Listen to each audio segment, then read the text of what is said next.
Welcome to all of you. Sankalp coaching पालोजरे में आप लोगों का सबका स्वागत है। मैं अंकित कुमार मेहरिया। कहा था आप लोगों की काफ़ी कॉल्स आ रही थी कि सर यूपीएससी के बारे में जो मैंने बताया कि यहाँ से नहीं हो पाएगा, तो कुछ कॉल्स हमारे पास आ रही थी वो जानना चाह रहे थे सर क्यों नहीं हो पाएगा और क्या डिफरेंसेस हैं यूपीएससी और जेपीएससी में। और दूसरी चीज़, रिजल्ट्स भी काफ़ी अभी आ गए हैं, रिजल्ट्स 12 10th के। तो बच्चे जो एडमिनिस्ट्रेटिव लाइन में जाना चाहते हैं वो कैसे अपना सब्जेक्ट को चूज़ करें, क्या उन्हें चूज़ करना चाहिए। जो जेपीएससी की भविष्य में तैयारी करना चाहते हैं, यूपीएससी के भविष्य में तैयारी करना चाहते हैं, उनके लिए ये वीडियो काफ़ी इम्पोर्टेंट है और बहुत उपयोगी होगा। इसलिए मैंने सोचा कि सत्यम जी अभी थोड़ा बिज़ी हैं तो मैं ही आप लोगों को डिस्कस करता हूँ, फिर वो कल आ जाएंगे तो फिर वो कल भी अच्छे से वो भी कर देंगे। तो दूसरी चीज़, सबसे पहले मैं बताता हूँ यूपीएससी और जेपीएससी, ठीक है। हमने पहले ही आपको क्लियर कर दिया है कि यूपीएससी यहाँ से पालोजरी से करा पाना संभव नहीं है। दूसरी चीज़, जेपीएससी बिल्कुल हो जाएगी। क्या डिफरेंसेस है दोनों में, अब हम अच्छे से आपको समझाते हैं, दोनों के सिलेबस को अच्छे से समझाते हैं। आप अपने राज्य की सेवा यूपीएससी से आप केंद्र की सेवा कर सकते हैं, सेंट्रल गवर्नमेंट की केंद्र की सेवा, राइट, केंद्र सरकार के सेवक बन सकते हैं।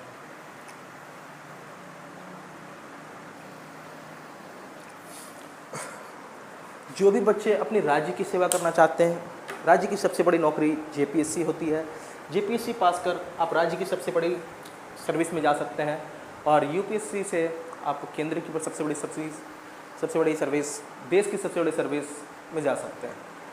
तो चलिए स्टार्ट करते हैं कि दोनों में डिफरेंसेस क्या है। हाउ टू स्टार्ट प्रिपरेशंस, इसका अलग वीडियोस आएगा, वो हम फिर से बताएंगे कैसे आपको स्टार्ट करना चाहिए। पहले समझ लीजिए कि जो बच्चे 10 पास कर रहे हैं, 12 पास कर रहे हैं और जिनका ड्रीम है यूपीएससी में जाना या जेपीएससी करना भविष्य में, उन्हें क्या सब्जेक्ट लेना चाहिए, क्या सोच कर लेना चाहिए।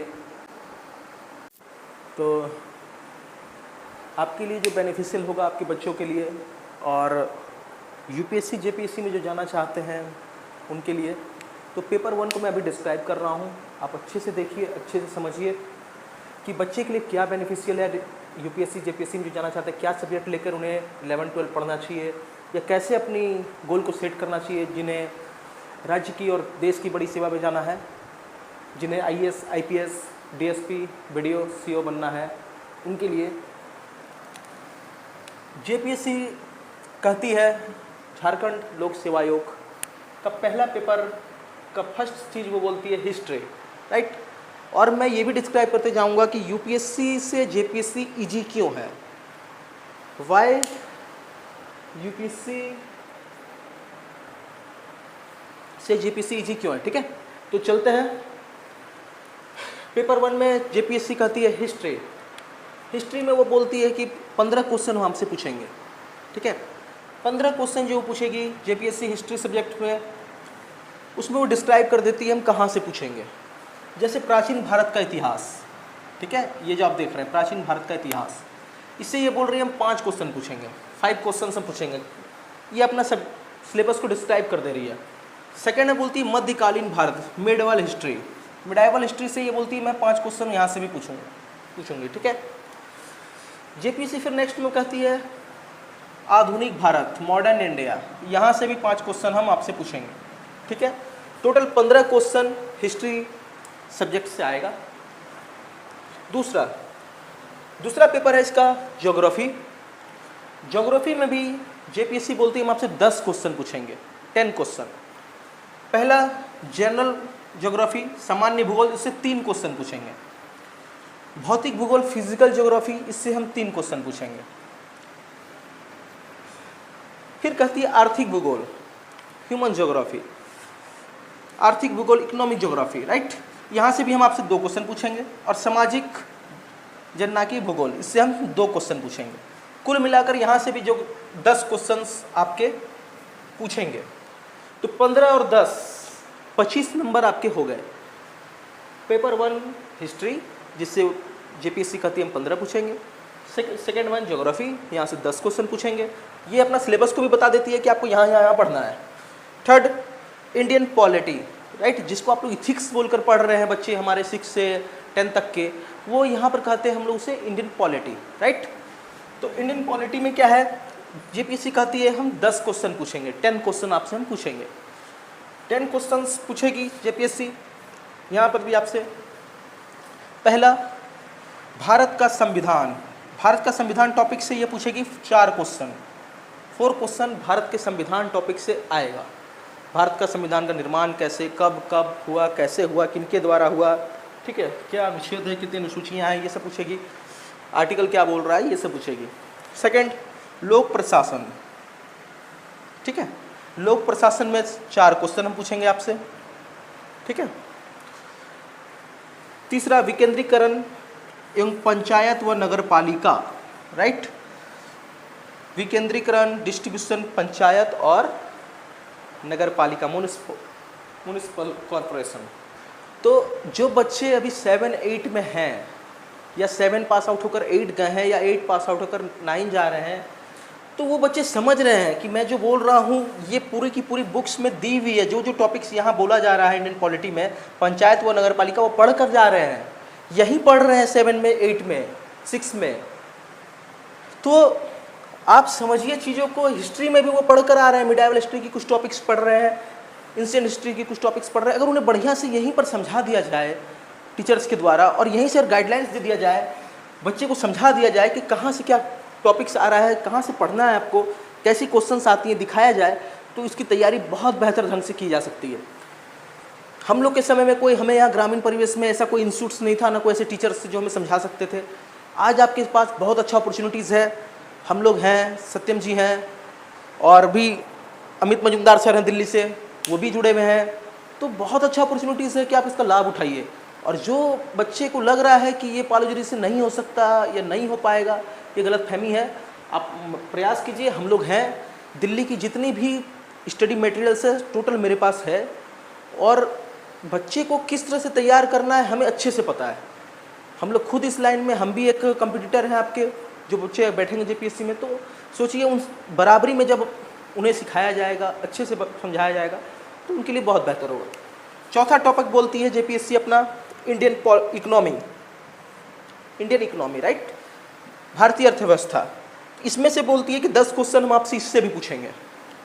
तो 10 क्वेश्चन जो पूछेंगे, भारतीय अर्थव्यवस्था के आधारभूत लक्षण, इससे 4 क्वेश्चन, धारणीय विकास और आर्थिक मुद्दे, इससे 4 क्वेश्चन, आर्थिक सुधार और वैश्वीकरण, ग्लोबलाइजेशन, राइट, आर्थिक सुधार और वैश्वीकरण। आर्थिक सुधार क्या है, ठीक है, 1990 के बाद, 92 के बाद भारत को आर्थिक सुधार करना क्यों पड़ा, और वैश्वीकरण क्या है, ग्लोबलाइजेशन क्या है, हमें वैश्वीकरण की चुनौतियाँ क्या है, क्यों वैश्वीकरण आज के डेट में इम्पॉर्टेंट है, इसकी लाभ क्या है, हानि क्या है, इससे ये 2 क्वेश्चंस पूछेंगे। तो ये कुल मिलाकर 4 सब्जेक्ट्स यहाँ बता रहे हैं, हिस्ट्री, ज्योग्राफी, पॉलिटी, इकोनॉमी। 5वें सब्जेक्ट्स में जेपीएससी बोल रही है science and technology, science and technology, ठीक है। तो जो साइंस आप पढ़ रहे हैं वो साइंस प्लस टेक्नोलॉजी। तो देखिए यहाँ कैसे पूछती है, टेक्नोलॉजी मीन्स यहाँ ये टेक्नोलॉजी मत समझिए कि computer technology, robotics technology, space technology, ये सब पर क्वेश्चंस बनाएगी वो, ठीक है। जाते हैं साइंस में, बता रहा था मैं, साइंस टेक्नोलॉजी में सामान्य विज्ञान, ठीक है, इसमें फिजिक्स, केमिस्ट्री, बायोलॉजी, इसमें 6 क्वेश्चन सब मिलाकर आएगा, फिजिक्स, केमिस्ट्री, बायोलॉजी से सब मिलाकर 6 क्वेश्चंस पूछे जाएंगे जेपीएससी में। कृषि और तकनीक विकास, ठीक है, एग्रीकल्चर, इससे आपका 6 क्वेश्चंस पूछे जाएंगे। सूचना एवं संचार तकनीक, ठीक है, इससे आपके 3 क्वेश्चन पूछे जाएंगे, मतलब 15 क्वेश्चन। साइंस एंड टेक्नोलॉजी से फिजिक्स, केमिस्ट्री, बायोलॉजी से 6 क्वेश्चंस, कृषि एवं तकनीक से 6 क्वेश्चंस, सूचना और संचार तकनीक से 3 क्वेश्चंस, सब मिलाकर 15 क्वेश्चन साइंस एंड टेक्नोलॉजी से आएंगे। 6ठे नंबर ये सिलेबस डिस्क्राइब करती है झारखंड से जुड़े तथ्य। झारखंड भी आपको पढ़ना पड़ेगा पेपर 1 में। झारखंड का इतिहास, समाज, संस्कृति, विरासत, इतिहास, समाज, संस्कृति, विरासत, ये भी आपको पढ़ना पड़ेगा। इससे 10 क्वेश्चन जेपीएससी में फर्स्ट पेपर 1 में आएंगे। झारखंड से भी आपको 10 क्वेश्चन मिल रहा है, इतिहास, समाज, संस्कृति और विरासत, ये पढ़ना होगा। 7वें नंबर इसका सिलेबस है पीटी का, फर्स्ट पेपर का, राष्ट्रीय और अंतर्राष्ट्रीय घटनाएं, करंट, मतलब करंट अफेयर्स आपको जानना है, जिससे ये 15 क्वेश्चंस पूछेगी। जेपीसी का करना है, हम करंट अफेयर से 15 क्वेश्चन पूछेंगे। और 8वां नंबर सिलेबस में आता है बहुविध प्रश्न। बहुविध प्रश्न जो ये बोलती है, इसमें बोलती है किसी तरह की विशेषता किसी सब्जेक्ट में होने की दरकार नहीं है, बस आपसे हम 15 क्वेश्चन पूछेंगे। जैसे नगरीकरण, आप क्लास 6 में 7 में किताब में पढ़ते हुए नगरीकरण, नगरीकरण कैसे हुआ, क्या है नहीं है, वही 6-7 से ही जेपीएससी का क्वेश्चन आएगा। ठीक है। खेलकूद, डिजास्टर मैनेजमेंट, आपदा प्रबंधन, क्लास 7 में दिया हुआ है, क्लास 8 में दिया हुआ है बुक्स में, क्लास 6 में दिया डिजास्टर मैनेजमेंट्स, उससे क्वेश्चंस आएंगे। गरीबी और बेरोजगारी, मैं पढ़ा रहा था कुछ दिन पहले, कुछ बच्चों को पढ़ा रहा था, वहाँ पढ़ाया था आपदा प्रबंधन, गरीबी बेरोजगारी बताया था, कितनी तरह की बेरोजगारी थी, प्रच्छन्न बेरोजगारी क्या है। ठीक है, मैंने भी कुछ दिन पहले सब बच्चों को कहीं पढ़ाया था, स्कूल्स में पढ़ा रहा था वहाँ भी। तो गरीबी बेरोजगारी समझिए, आपका 7-8 की किताब से जेपीएससी वीडियो सीओ डीएसपी बनने तक का क्वेश्चन आ रहा है क्लास 7 से। उसके बाद पुरस्कार, किसे कहाँ पुरस्कार भारत में मिला है, सॉरी झारखंड में मिला है, देश में मिला है, ये पूछ सकते हैं। फिर जैव विविधता, बायोडाइवर्सिटी आपका टॉपिक्स है 7 में, बायोडाइवर्सिटी 8 में है शायद, 6, 7, 8 की बुक्स में, ये समथिंग में, या 10 में है। जलवायु परिवर्तन, मैं बोल कर थक जाता था बच्चों को कि बढ़िया से पढ़िए, बढ़िया से पढ़िए, यहीं से क्वेश्चंस आपके बड़े से बड़े एग्जाम्स में आएंगे, क्लास 6 से लेकर 12 तक के। और दूसरी चीज़, सोशल साइंस वो पेपर है जिसको आप थोड़ी सी भी ढिलाई से नहीं पढ़ सकते। अगर आप बड़े एग्जाम्स की तैयारी करना चाह रहे हैं, बड़े एडमिनिस्ट्रेटिव ख्याल रखते हैं, तो सोशल साइंस सब्जेक्ट में बहुत अच्छी पकड़ चाहिए और आपको बहुत मेहनत और बहुत ईमानदारी से सोशल साइंस पढ़ना चाहिए। और अंतिम बोलती है संयुक्त राष्ट्र संघ एवं दूसरी अंतर्राष्ट्रीय एजेंसियाएं। तो ये पेपर 1 का सिलेबस है जेपीएससी का। जेपीएससी झारखंड लोक सेवा आयोग का पेपर 1 का क्वेश्चन है, सॉरी सिलेबस है, 200 नंबर के लिए आएगा। ये 200 नंबर का क्वेश्चन है। कुल मिलाकर 400 नंबर का पीटी एग्जाम होता है। इसका पीटी एग्जाम में 2 पेपर होते हैं, पेपर 1, पेपर 2। ये पेपर 1 मैंने डिस्क्राइब किया, पेपर 1 में इतने टॉपिक्स हैं, इन सबको पढ़कर आपको 200 नंबर का एग्जाम्स होगा। अब देखिए यूपीएससी की भी सेम कॉन्सेप्ट है, पेपर 1 और पेपर 2 पीटी एग्जाम में, लेकिन वो वहाँ कहते हैं सीसेट कहते हैं वो अपने आप को पेपर 2 को। यूपीएससी में पेपर 1 को पेपर 1 ही कह रहे हैं, पेपर 2 को वो सीसेट कह रहे हैं। ठीक है, तो पेपर 1 को हम डिस्क्राइब करते हैं। देखिए कैसे डिफरेंट है और कैसे कठिन बनाता है यूपीएससी अपने एग्जाम्स को जेपीएससी के मुकाबले। जेपीएससी इजी क्यों है, तो देखते हैं चलिए यूपीएससी अपने एग्जाम्स को कैसे कठिन बनाती है जेपीएससी के मुकाबले। जेपीएससी में हमने देखा कि जेपीएससी ने सिलेबस दिया है, साथ में ये भी बताते जा रहे हैं जेपीएससी वाले कि हमें कितने क्वेश्चंस हम कहाँ से पूछेंगे। राइट, जेपीएससी चीज़ क्लियर कर दे रही है कि हम आपके प्राचीन भारत से, इतिहास से 5 क्वेश्चन, हिस्ट्री से हम 15 क्वेश्चन पूछेंगे, ज्योग्राफी से 10 क्वेश्चन पूछेंगे, पॉलिटी से 10 क्वेश्चन पूछेंगे, इकोनॉमी से 10 क्वेश्चन पूछेंगे, साइंस एंड टेक्नोलॉजी से 15 क्वेश्चन पूछेंगे और झारखंड से 10 क्वेश्चन पूछेंगे। लेकिन जब हम यूपीएससी में आते हैं तो देखिए कठिन स्तर अपना यूपीएससी कैसे अपने स्तर को कठिन करती है। भारत की सबसे टफेस्ट एग्जाम इसे क्यों कहते हैं, क्यों ये इतना कठिन है, आइए समझते हैं। पेपर 1 में यूपीएससी सेम कॉन्सेप्ट, सेम चीज़ ही कह रही है, भारत का इतिहास, भारतीय इतिहास और विश्व का इतिहास। यहाँ सबसे बड़ी चुनौती क्या है हमारे पास कि हमें ये नहीं बता रही यूपीएससी, 200 नंबर का वो एग्जाम लेगी, लेकिन ये नहीं बता रही कि हम कितने क्वेश्चंस कहाँ से पूछेंगे। इसका मतलब हम कुछ भी गेस नहीं कर सकते। हो सकता है वो साइंस, वो हिस्ट्री से एक भी क्वेश्चन ना पूछे। आप पढ़ कर जाएँ भारतीय इतिहास, भारत का पूरा इतिहास, एंशिएंट, मॉडर्न, मिडाइवल और वर्ल्ड, और वो एक भी क्वेश्चन ना पूछे। या हो सकता है हिस्ट्री से ही वो 15 क्वेश्चन पूछ ले। तो इसीलिए ये एग्ज़ाम कठिन हो जाती है। यूपीएससी कठिन इसलिए हो जाती है क्योंकि वो कभी भी अपने सिलेबस को डिस्क्राइब नहीं करती, ओनली लिख देती है भारत का इतिहास और विश्व का इतिहास। ठीक है, सेकेंड में भी वही चीज़ वो कर रही है, सेम चीज़। ज्योग्राफी पेपर में सिर्फ लिख देती है सामान्य भूगोल, भारत का भूगोल और विश्व का भूगोल, ये बोलकर चले जा रही है वो। अब आपको ये भी नहीं बता रही है कौन सा बुक पढ़ना है, क्या पढ़ना है, कहाँ से पढ़ना है। तो इसीलिए बार बार हम लोग कहते हैं कि बेस बहुत स्ट्रॉन्ग होना चाहिए। जिन बच्चों का बेस स्ट्रॉन्ग नहीं होगा, क्लास 6 से जिन्होंने तैयारी अच्छा से नहीं की होंगी, अच्छे से सोशल साइंस को नहीं पढ़े होंगे, वो एडमिनिस्ट्रेटिव लाइन में जब जाएंगे तो उन्हें बहुत तकलीफ होगी, बहुत ज़्यादा तकलीफ होगी। और वहाँ कोई भी टीचर, उतने हाई लेवल के टीचर आपको नीचे लेवल से नहीं पढ़ाएंगे, सभी एक हाई लेवल से पढ़ाएंगे। तो यहाँ देखिए ज्योग्राफी में भी वही दिक्कत, ये सिर्फ लिख दे रही है 200 मार्क्स, क्वेश्चंस नहीं बता रही है हम कितने पूछेंगे। भारतीय अर्थव्यवस्था, इंडियन इकोनॉमी, यहाँ भी सेम कॉन्सेप्ट, ये बस भारतीय अर्थव्यवस्था बोल दे रही है, इंडियन इकोनॉमी बोल दे रही है, क्वेश्चंस कितने पूछेंगे, कहाँ से पूछेंगे, टॉपिक्स नहीं बता रही है। ठीक है। भारत की राज्य व्यवस्था और सुशासन, गवर्नेंस, गुड गवर्नेंस, भारत की राज्य व्यवस्था मतलब इंडियन पॉलिटी, जिसको आप लोग इथिक्स करके पढ़ रहे हैं क्लास 6, 7, 8, 9, 10 के बच्चे, वही चीज़ है। हम लोग इन्हें यहाँ इंडियन पॉलिटी कह रहे हैं, इन कॉन्स्टिट्यूशन में है। बस यही चीज़ मैं यहाँ भी ये कुछ डिस्क्राइब नहीं करती। जैसे मेरे पास है एक बुक, मैं दिखाता हूँ जो मैं पढ़ता हूँ, डी बासु की किताब आती है जिसको मैं बराबर पढ़ता हूँ, एम लक्ष्मीकांत की आती है इसके लिए, उसको पढ़ते हैं बहुत लोग। तो मैं ज़्यादा डी बासु को प्रेफर करता हूँ। तो डी बासु की चीज़ थोड़ी कठिन होती है, उनकी भाषा थोड़ी कलिष्ठ होती है। तो अगर आप डी बासु को अच्छे से कर ले तो लक्ष्मीकांत और हो जाएगा। 5वें नंबर में भी सेम चीज़ ही यही कर रही है, सामान्य विज्ञान, general science, physics, chemistry, biology, science and tech और करंट, साइंस टेक्नोलॉजी को भी ये जोड़ दे रही है इसमें। और फिर वही चीज़ जो जेपीएससी वहाँ कर रही है, लेकिन वो क्वेश्चंस बता दे रही है कि हम इतने क्वेश्चंस पूछेंगे, यूपीएससी वो चीज़ नहीं कर रही है।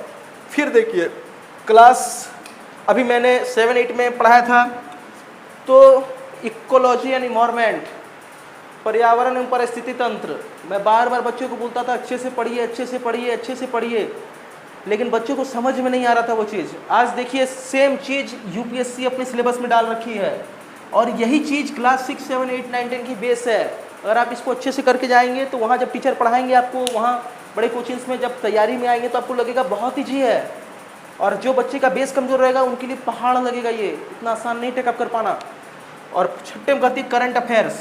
तो इतने को मिलाकर ये बोलती है यूपीएससी पेपर 1, ये जो सिलेबस है ये पेपर 1 है यूपीएससी का, और ये 200 मार्क्स का होगा।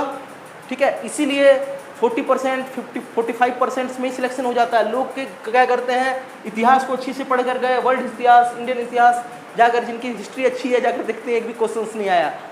तो बहुत चुनौती है यूपीएससी के एग्जाम में, आपको हर सब्जेक्ट में पकड़ अच्छी बनानी पड़ती है। और सोचिए 10 लाख 9 लाख लोग बैठते हैं, 1% का रिजल्ट हो पाता है।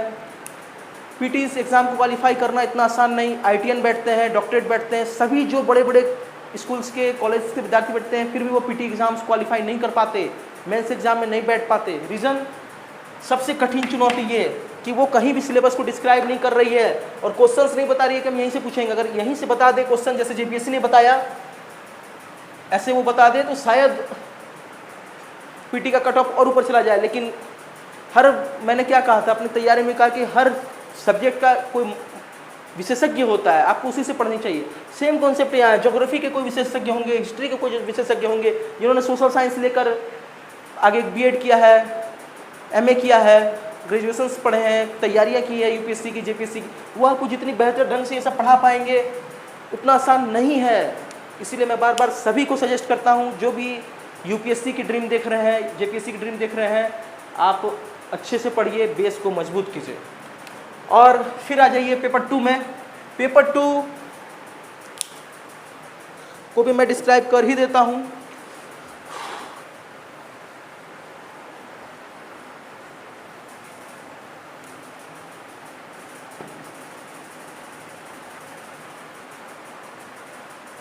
पेपर 2 में झारखंड का पूरा टॉपिक दिया हुआ है। उन्होंने झारखंड टॉपिक को पूरा 200 नंबर के लिए रख दिया है।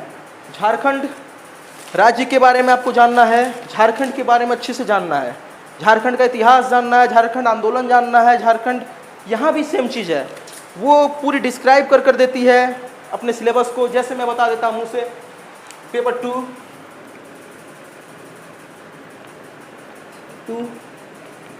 जेपीएससी 200 मार्क्स,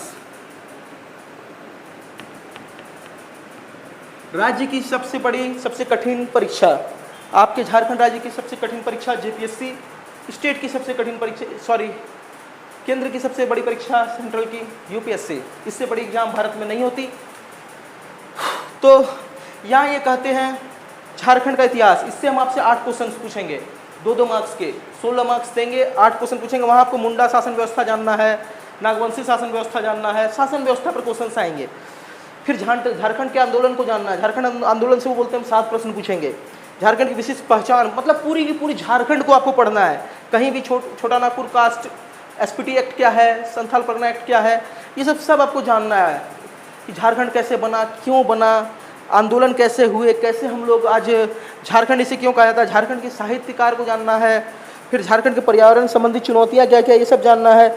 और करंट, झारखंड के जो करंट है वो जानना है, झारखंड की प्रमुख योजनाएं को जानना है, झारखंड के खेलकूद को जानना है, यहाँ के जो बड़े जिन्होंने उपलब्धियां हासिल की उनको जानना है, बिरसा मुंडा, सिद्धू कानू, सबके बारे में अच्छे से पढ़ना है, इस राज्य के बारे में ही पढ़ना है। मतलब कुल मिलाकर पूरी झारखंड को आपको अच्छे से कमांड करनी है। इसका 200 नंबर का क्वेश्चंस, यहाँ से भी 200 नंबर आएंगे, कुल मिलाकर हो गए 200 + 200 400 मार्क्स पीटी एग्जाम।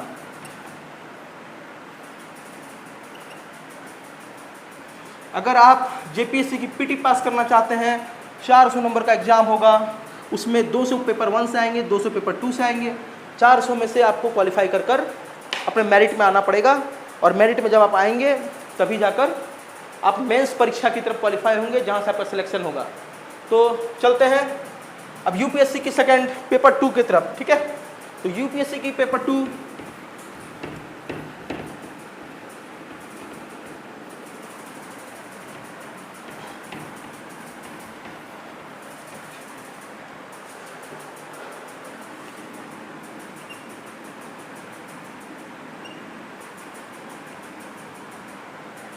ये भी 200 मार्क्स का होगा।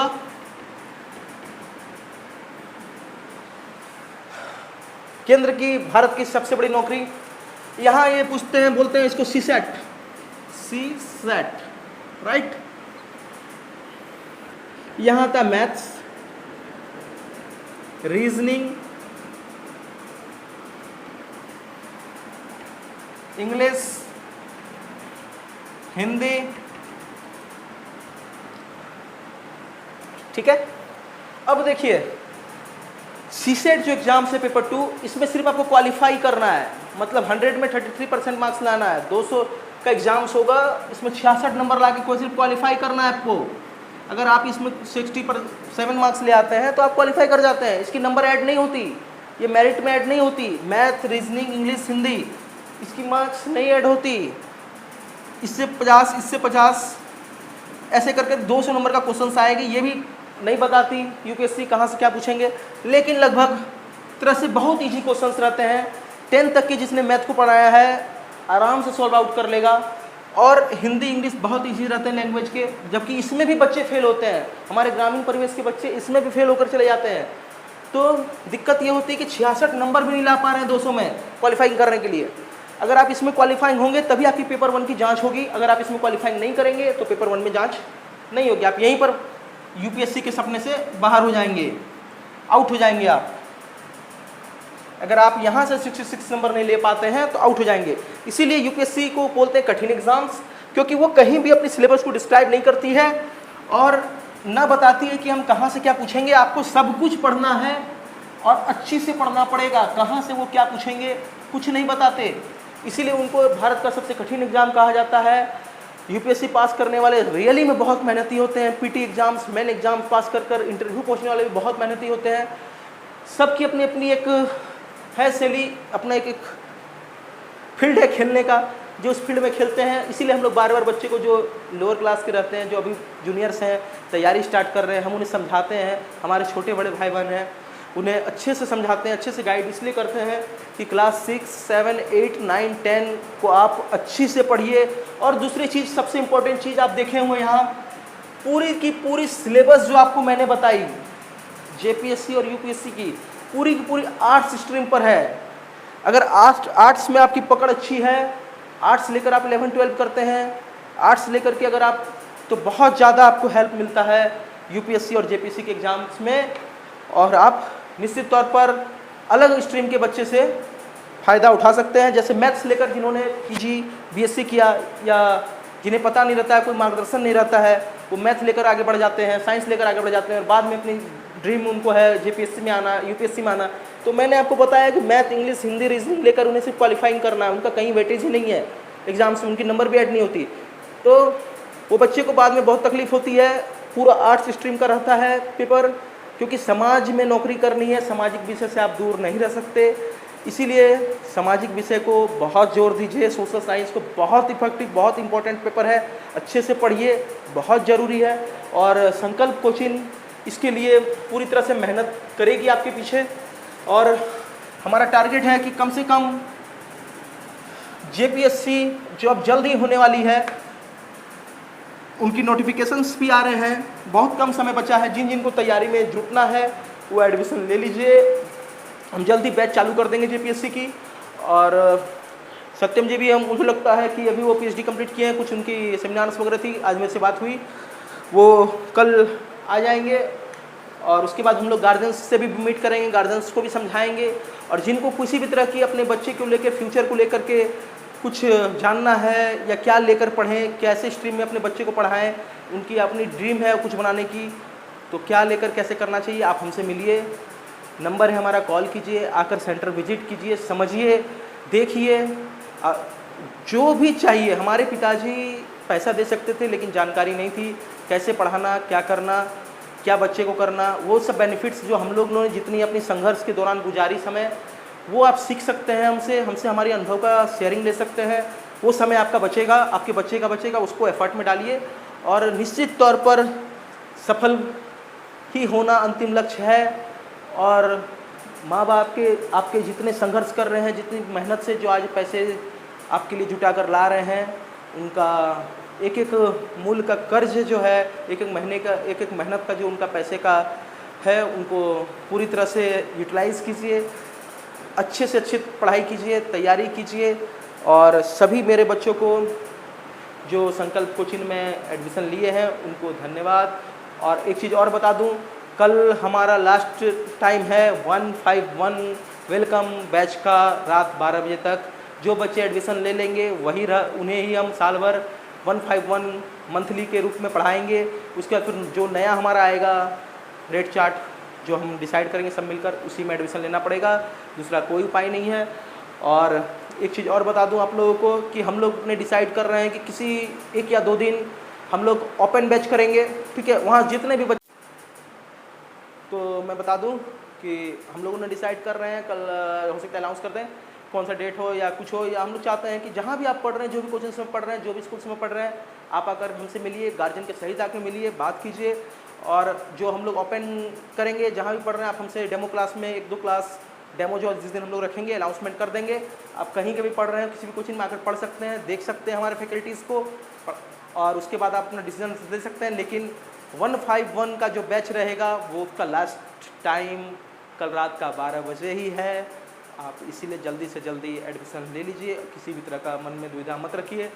संकल्प पूरी तरह से वचनबद्ध है, आपको साल भर अच्छी से तैयारी कराएगा, और आपके बच्चे को एक बेहतर जेपीएससी आके विजिट कर लीजिए। और जल्दी से जल्दी रजिस्ट्रेशन जो 6 to 12 क्लास के लिए करा चुके हैं और नहीं कराए हैं, करा लीजिए। और एक चीज़ और मैं बोलना चाह रहा था कि संकल्प कोचिंग जल्द ही लॉन्च हो जाएगा, जल्द ही उसकी बैचेस चालू हो जाएंगे। हाई स्कूल में जो है हमारा संकल्प वो ऑलरेडी चल रहा है। ये जो दुमका रोड वाला संकल्प कोचिंग है जल्दी से हो जाएगा। और यूट्यूब में आप संकल्प कोचिंग सेंटर पालो जोरी सर्च कर लीजिए और उसे सब्सक्राइब जरूर कर लीजिए, क्योंकि जो भी अपडेट्स आएगा यूट्यूब पर आएगा पहले, जल्दी से जल्दी। और संकल्प कोचिंग सेंटर को यूट्यूब पर ज़रूर सब्सक्राइब कर लीजिए। Thank you. फेसबुक में भी आप कर सकते हैं, फेसबुक में भी कर लीजिए, संकल्प कोचिंग सेंटर के पेज है। तो इसी के साथ जोहार, जय झारखंड, जय हिंद। आप सभी को बहुत बहुत धन्यवाद जिन्होंने एडमिशन्स लिया और जो हमें फॉलो कर रहे हैं। Thank you.